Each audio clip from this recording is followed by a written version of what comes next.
Location, location, location. That's what every good real estate agent tells you. And we found a porcupine burrow, but just look at where it is. It's just got this most amazing scene in amongst these blackthorns and the shepherd's trees with all the beautiful butterflies. It's got a little ant-eating chat on the top there. The burrow down there, sort of the channel that Davy will show you with the camera, if I walked down there, it is taller than I am, or deeper, should I say, than I am tall, probably almost double. That's how many years this porcupine has been here, and it's even made sort of a furrow going in and out of this burrow. So we found, scratching around, we found a variety of different quills of the porcupine.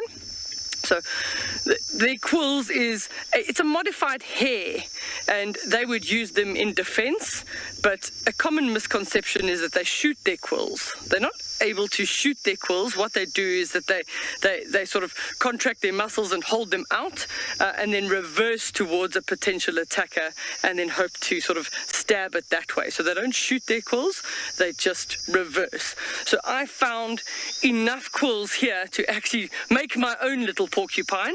So from front, I just want to show you the flexibility. So the modified hair, all of these are modified hairs, but just on different positions on the porcupine. So this one, a little bit more flexible near the head, another one with a little bit more flexibility a little bit further back, and then you get the seriously, seriously dangerous ones. So if you pick up a porcupine quill, the broader end is the end that's attached to the body, and then the really, really sharp, spiky end is what they're hoping to poke an attacker with. Then you go right down to the lower quills at the tail, and some of them really, really tiny and very short. And even this little one, if I hold it, there's a tiny little hair still growing. Those are quills near the tail area, so much shorter at the base. And then this next quill on the end here, I actually cut open one of these quills. They're actually quite lightweight, and they're very hollow. And so I cut it open, and I just want to squeeze it so that I can show you how spongy they are. So it almost looks like it's filled with a polystyrene. So porcupines, if need be, almost have their own personal flotation device. Not that I've ever seen a porcupine swim, but they probably can use that to float. But that also, from a weight perspective, is one of the reasons why they will be hollow or sort of just like a light sponge on the inside. If you wanted to make a pen out of a porcupine quill, you'd cut off one of the ends, typically the more blunter end, and you take a hot steel wire and you put it down there. But remember that it will smell like burning hair, so it's not a very pleasant smell. But if you put that wire down that tube, you burn that sort of inner area, and then you'd be able to insert your pen in there.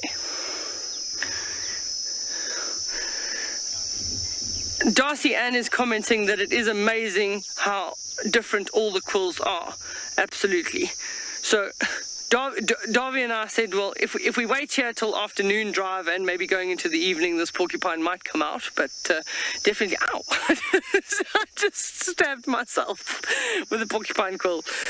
Doctor, it's an emergency. So I've got here, because it's a little bit challenging, but they came out after the rains, so they've left all their tracks in and out. They're actually using an entrance around the back, and we can even see from the top, we can see right down into the burrow, and it almost looks like a tree root, that there's 4 or 5 different entrances coming into the one main entrance, and they're down there. But judging by the tracks around the den here in the soil from last night, they came out after the rain.